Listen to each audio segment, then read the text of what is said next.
And for me, when I think about Ima Tabola and her curatorial practice, but also her trajectory and her experience in the sector, whether it's Vakalevu or Vunilagi Vou or any other number of projects, you're assured that it comes with integrity, it comes with a well thought through plan around.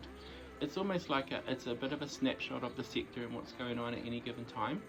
And if I'm going to be honest, a lot of people have used that as a yardstick to figure out the temperature of the art sector, and specifically the Pacific art sector at any given time. So it's a bit of a compass, and it's become something that people have really navigated their way through on and with and measured it against. And I think that's testament to not just the work that Ima Tabola does as a curator, but the way in which community really activates that thinking and that idea.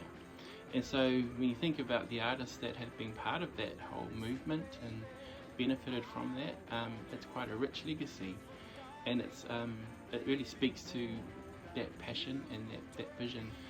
What I find interesting when artists of South Auckland exhibit in South Auckland or have shows in South Auckland, there's an opportunity to have a different beat and a different emphasis that is going to resonate differently in this region. So that's what is interesting to me too.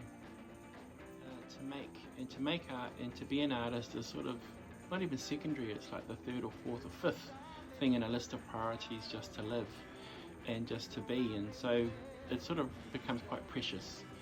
And I think when we have opportunities to support our artists, and especially those that are that voice to make and to bring that to the fore, it can be fraught and tricky. I think we're obliged to recognise it and to support it. And for a community of makers, artists, art lovers to sort of recognise that and to be part of that, I think boosted campaigns really offer us a tangible way of being a contributor to that movement and to that thinking and to that well-being. And when I think about the work that Vunilagi Vou have done and that Ima Tabola has been part of in many years of practice as a curator, as an Indigenous curator, those are really well invested moments, and you're part of a movement that is going to have real change, real integrity and real effect for our artists. So that's exciting. When we put it within that context, it's really exciting to be part of, and we should feel obliged to be part of it. Yeah.